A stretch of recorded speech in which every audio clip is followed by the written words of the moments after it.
Qısqanclıq münasibəti tamamilə bitirən bir anlayışdır. Bu qısqanclıq hardan qaynaqlıdır? Bir insan məni qısqanmırsa, sevmir mənasına gəlir. Bir insan münasibəti necə başlayırsa, davamı da elə gəlir.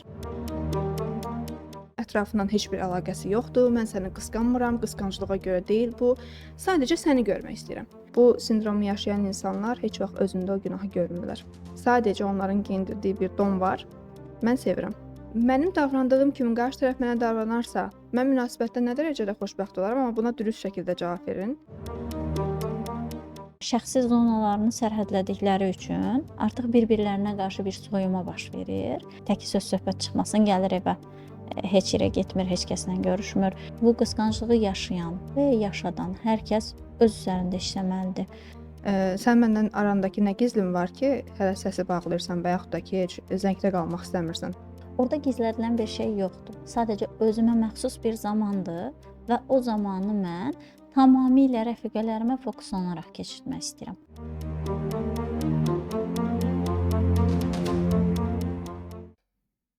Hər vaxtınız xeyir olsun. Yenə də psixoanalizdəyik. Bugünkü mövzumuz qısqanclıq və Atilla sindromundan danışacağıq. Ülviyə ilə birlikdə. Xoş gəlmisən Ülviyə. Xoş gördük Zəhra.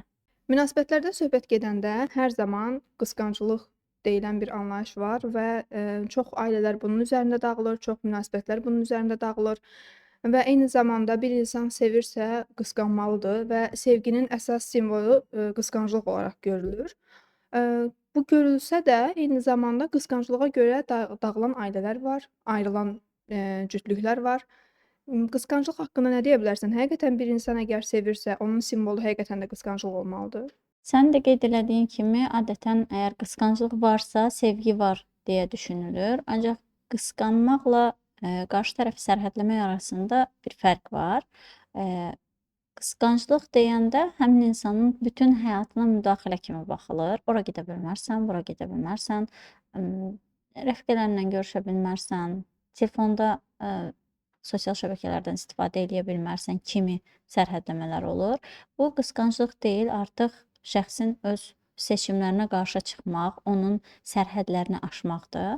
Qısqanclıq varsa sevgi var deyiminin də müəyyən bir çərçivəsi var. Heç qısqanmayan biri sevmir də deyə bilmərik. Ola bilər ki, qarşı tərəfin seçimlərinə, qarşı tərəfin həyat tərzinə hörmətlə yanaşır və onunla birlikdə onun həyatına daxil olur. Məsələn, ola bilər ki, xanım gəzməyi sevir, səyahət etməyi sevir, restorana yemək yeməyə getməyi sevir və ya müəyyən bir fəaliyyətlər var ki, onlarla məşğul olmağı sevir və isə sevmir. Amma bunun bərabərində onu sərhədləyərək, qısqanclıq edərək, sən gedə bilmərsən, sən edə bilmərsən demək əvəzinə onun da seçimlərinə hörmətlə yanaşır. Bəzən ona qoşulub onunla birlikdə bu fəaliyyətləri gerçəkləşdirir. Bəzən ona belə deyək, şərait yaradır ki, özü ilə vaxt keçirsin. Bu həmin şəxsin onu sevmədiyi mənasına da gəlmir. Çünki həmin şəxs onun dəyərlərinə, onun seçimlərinə hörmət edir. Bu da bir sevgidir. Və sevgi anlayışı hər kəs üçün fərqlidir. Bəli, düz vurğuladın. Eyni ilə Atilla sindromundan da danışaq biraz. Bir şəxs əgər özündə özgüvənsizlik hiss edirsə, daima qarşı tərəfi onu aldadır düşüncəsindədirsə və yaxud da o insanın sanki xəyanətini tutmaq istəyirsə, eyni zamanda özünə qarşı birdən dəyişdirilərəm duyğusu varsa, o kimdir ki, məni kimdənsə dəyişir, belə bir duyğu yaşayırsa əgər bir insan və yaxud qarşı tərəfdə onun münasibətinə hər hansısa bir rəngilik qatırsa, o insanı itirməkdən qorxursa, bu zaman həmin insan Atilla sindromunu daşıya bilər. Və bu sindromun əsas əlamətləri nələrdir? Birinci növbədə xəyanətə uğramaqdan qorxmaq. Əgər bir insan, öncəsində uğursuz bir sevgi hekayəsi yaşayıbsa və daha sonra xəyanət üzərində ayrılıbsa hətta, növbəti insanlarda da buna uğrayacağından qorxur. Eyni zamanda qarşı tərəfi düşünəndə ki, məndən ayrılır, təngnəfəs olur, özünü yaxşı hiss etmir, boğulur. Belə deyək də, Lord da desə, yerə göyə sığmır o insan və onsuz bir həyat düşünə bilmirəm deyə daha çox istifadə edir bu cümlədən. Daha sonra bir insan özündəki özgüvənsizlikdən qaynaqlanır əsasən bu.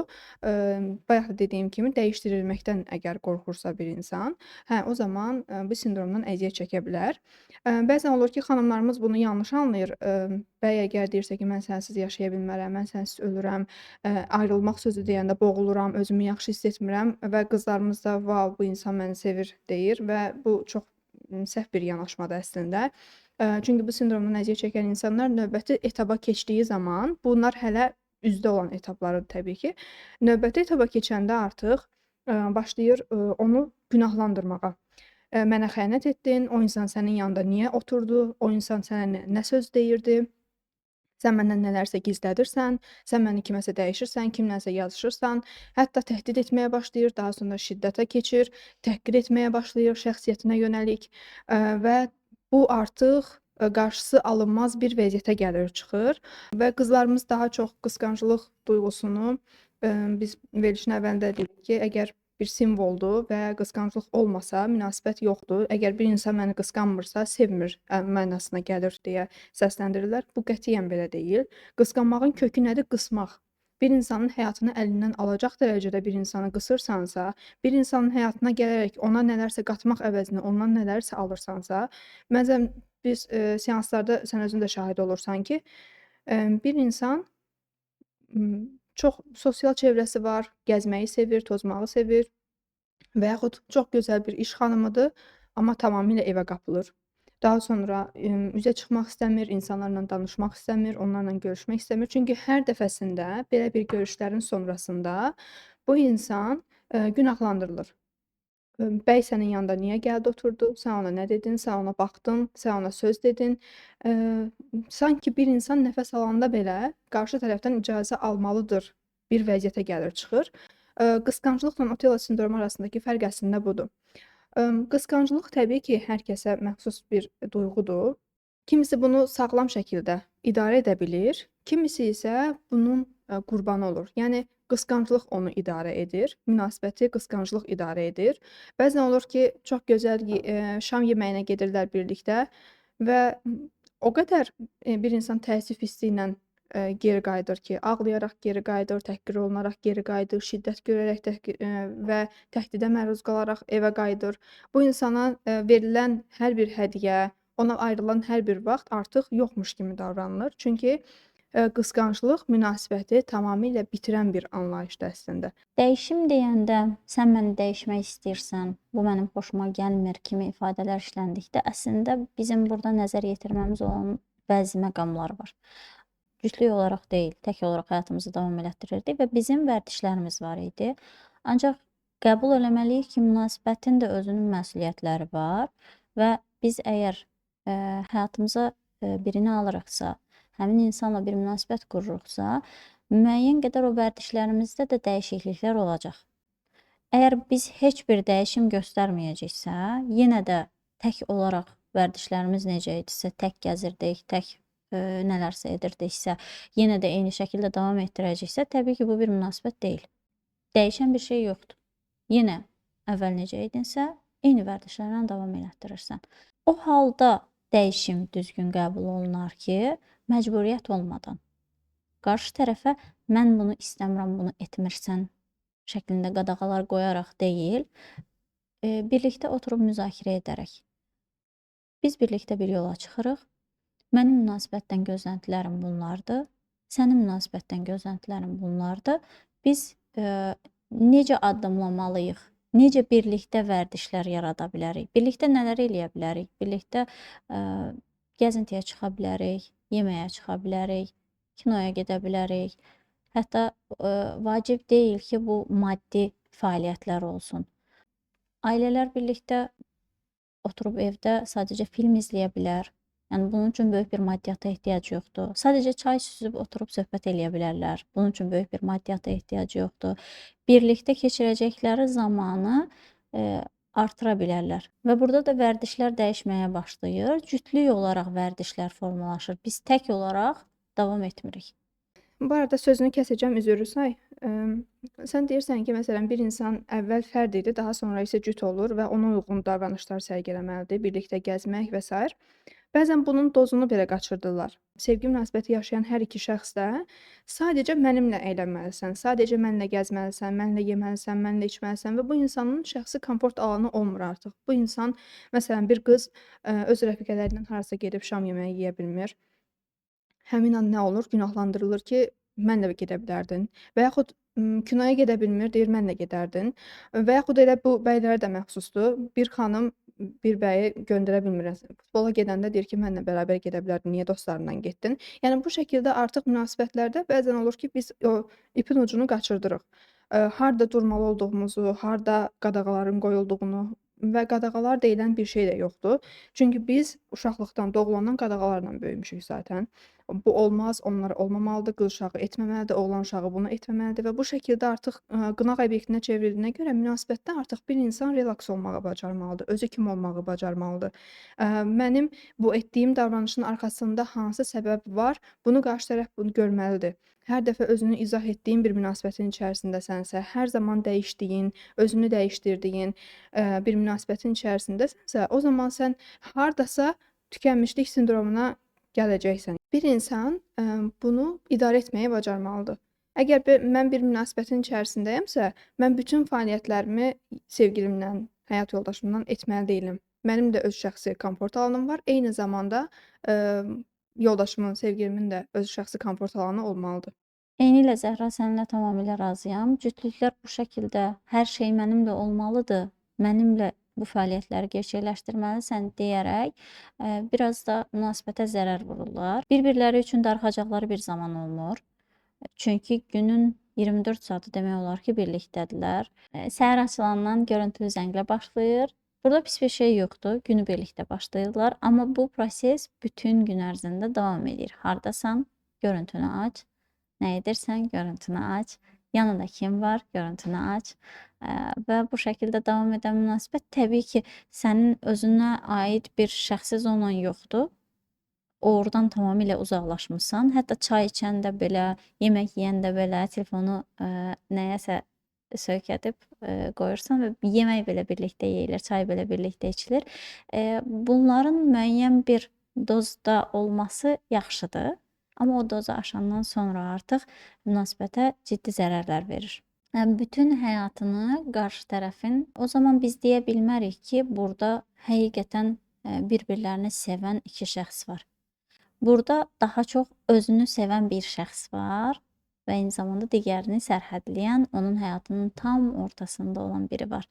Partnyor səhər durduğu andan gecə yatana qədər, hətta gecə səhərə qədər partnyorunu nəzarətdə saxlayacaqsa, o zaman bu münasibət artıq elə təsəvvür eləyə bilərik ki, bir ananın uşağı nəzarətdə saxlaması kimi bir münasibətə çevriləcək. Hər addımından xəbərdar olmalıyam, hər etdiyin işdən xəbərdar olmalıyam kimi davam etdirilir. Bir insan münasibətə necə başlayırsa, davamı da elə gəlir. Əgər münasibətin başlanğıcında sən şəxsi sərhədlərini bəlli etmisənsə, bildirmisənsə, bu şəkildə də davam edəcək. Əgər qarşı tərəfdə bunu anlayışla qarşılayırsa, münasibətin təməli anlayışdır. Onsuz da anlayış olmasa orada bir münasibətdən söz gedə bilməz. Eynilə Otello sindromunda da bu proses davam edir.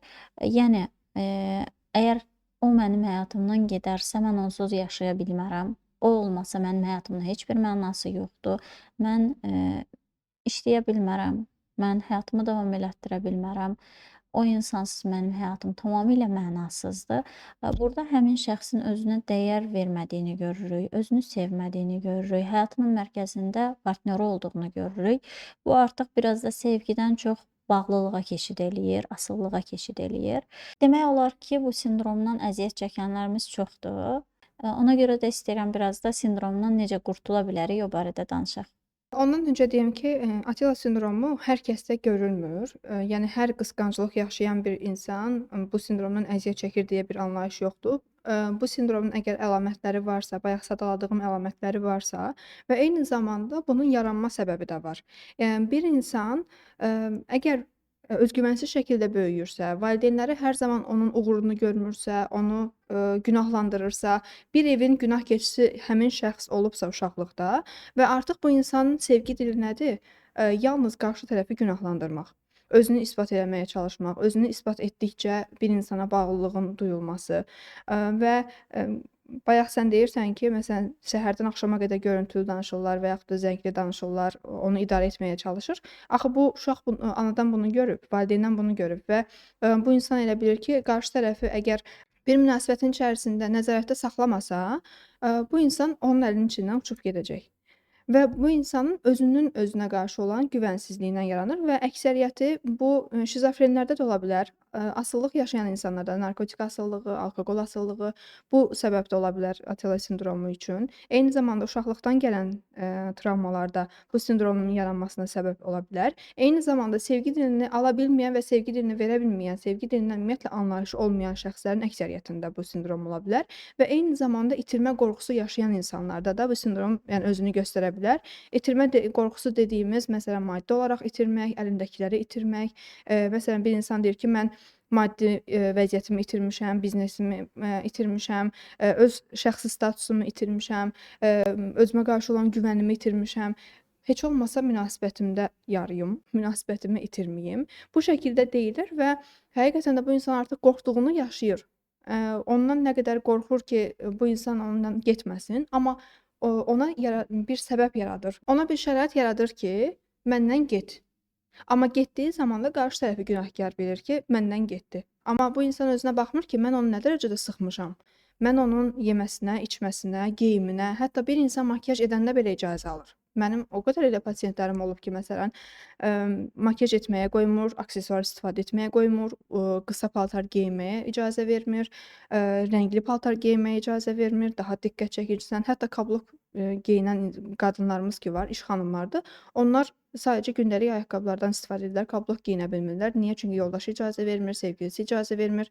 Yəni bir insanın özü kimi olmasından, ziyadə eyni zamanda dəyişdirmək istədiyi bir obraz var və bunu demək istəyirlər ki, səni mən bu şəkildə dəyişdirəcəm və mən sənin dəyişdirilmiş halını sevəcəm. Sən əgər dəyişməsən, mən səni sevməyəcəm və bu insan nə dərəcədə bunun sevgisinə güvənə bilərik? Bir kişinin özgüvəni yoxdursa, bir kişinin, özünə qarşı olan inamı yoxdursa, bir kişi kimi münasibətini davam etdirə bilmirsə, mən o kişidən hansı bir münasibəti gözləyə bilərəm? Bəylər necə xanımları sərhədləyirsə, qısqanclıq eləyirsə, eynilə bu tərsinə də olur. Xanımlar bəyləri sərhədləyir. Hətta bəy öz dostları ilə görüşür. Xanım ard-arda zənglər eləyir, yazır. Sən niyə mənə cavab vermirsən? Hardasan? Yanında kim var? Niyə sən dostlarınla oturanda mənim mesajlarıma baxmırsan?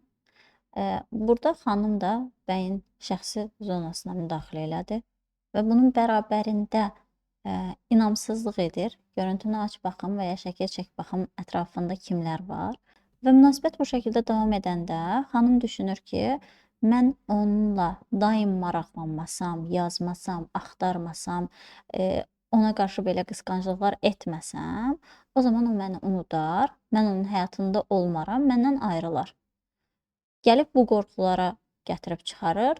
Əslində isə normalı nədir?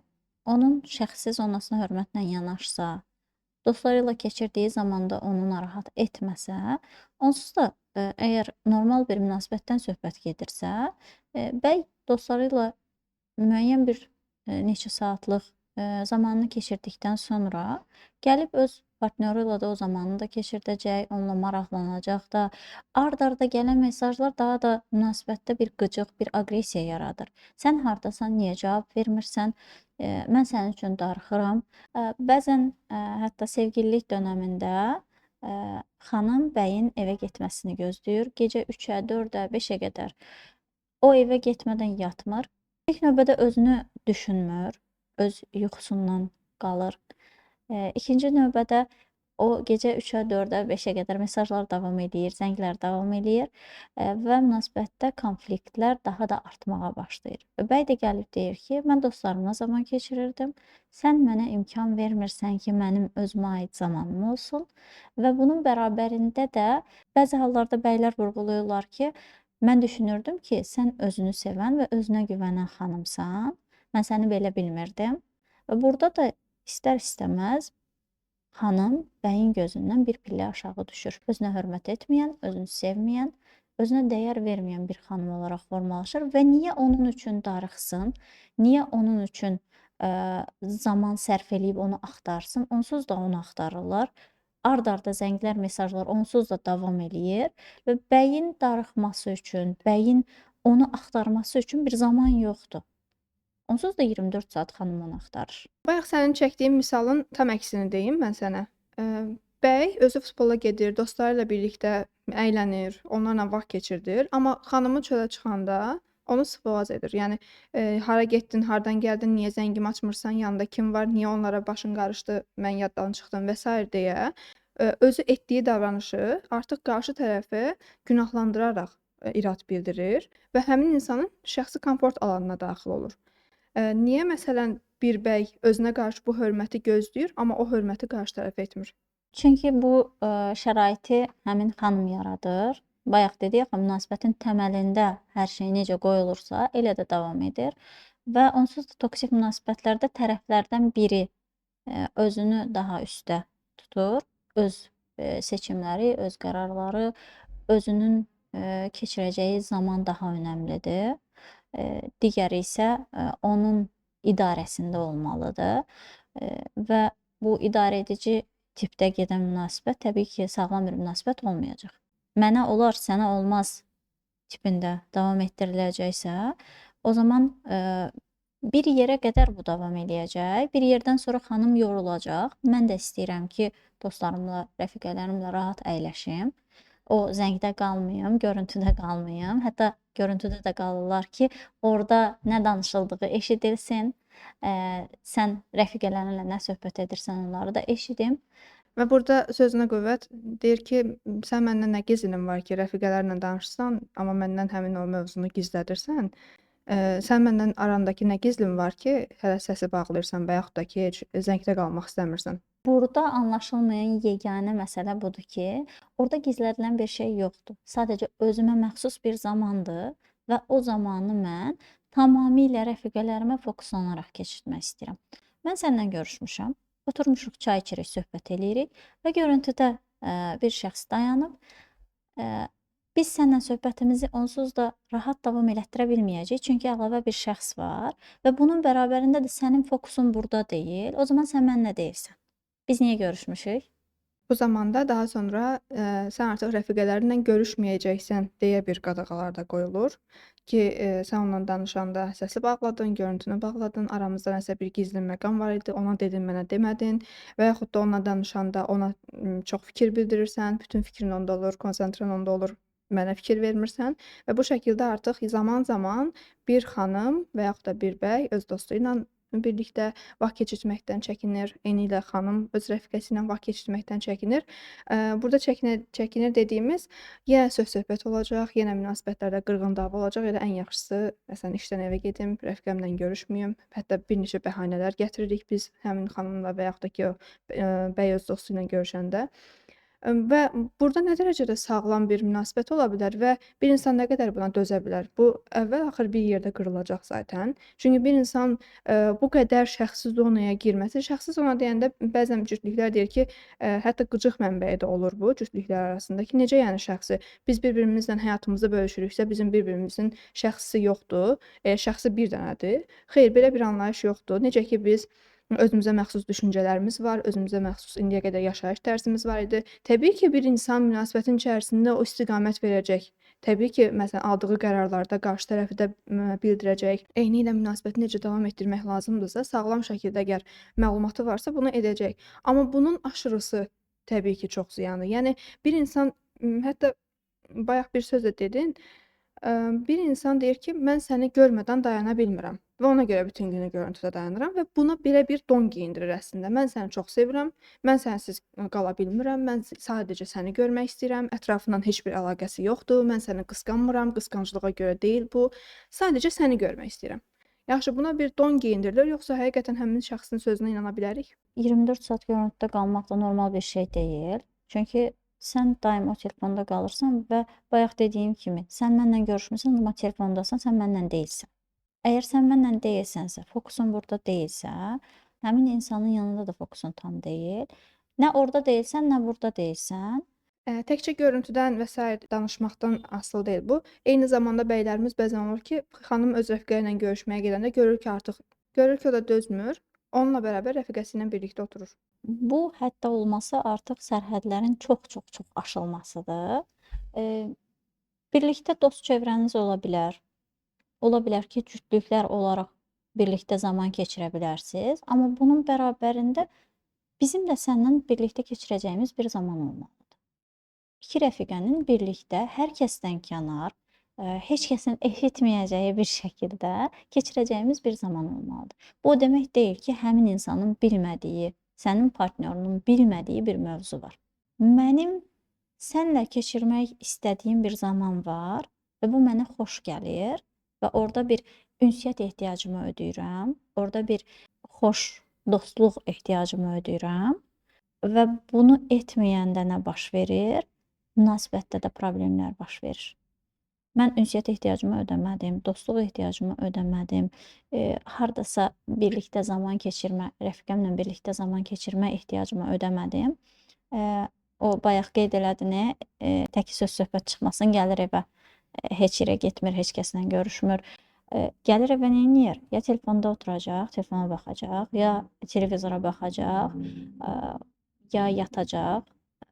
Birlikdə keçirəcəkləri bir fəaliyyət də olmayacaq. Çünki şəxsi zonalarını sərhədlədikləri üçün artıq bir-birlərinə qarşı bir soyuma baş verir və bu soyumanın nəticəsində də birlikdə keçirəcəkləri zaman da azalır. Burada heç bir şəkildə o sağlam münasibətdən söz gedə bilməz. Qısqanclıq təkcə rəfiqələrlə olan münasibətə, eyni zamanda bizim şəxsi komfort alanımıza deyil də, eyni zamanda iş mühitinə də daşınılır çox təəssüf ki. Niyə əks cinsin nümayəndəsinin, yəni iş yoldaşından söhbət gedir burada, nömrəsi var səndə, niyə onunla danışdın, niyə zarafat etdin, niyə göz təması qurdun, onunla danışmaq sənə nə qazandırır? Yəni bu şəkildə irad bildirən bəylərimiz var və eynilə xanımlarımız da belədir. Niyə qarşı tərəfdən sənə mesaj gəlir, niyə işlə bağlı sənə mesaj yazılır, zəng edilir və yaxud da sən onunla niyə göz təması qurursan, və yaxud mənim varlığımı qarşı tərəfə bildir. Bildir ki, sənin həyatında kimsə var və bu insan artıq burada qısqanclıqdan söhbət gedirsə, elə bunun cümləsindən belə burada bilinir ki, bir insan aşırı dərəcədə özgüvənsizdir.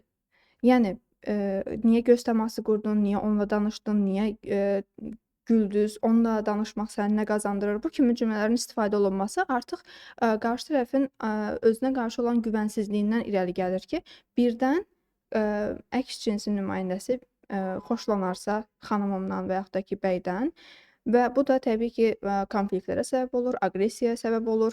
Bir insan özünü yaxşı hiss etmir, hər zaman özünü ifadə etmək məcburiyyətində hiss edir. Bir insan, münasibətdə özü olmaqdan çıxırsa, o münasibət təbii ki, müəyyən bir nöqtədə sonlanacaq. Biraz da Atilla sindromunun və eyni zamanda sadə, adi qısqanclığın həll yollarından danışaq. Təbii ki, Atilla sindromundan söhbət gedirsə, burada artıq hədsiz təhqir, şiddət və s. bunlar olacaq və bu artıq mütəxəssislə həll olunacaq bir məsələdir.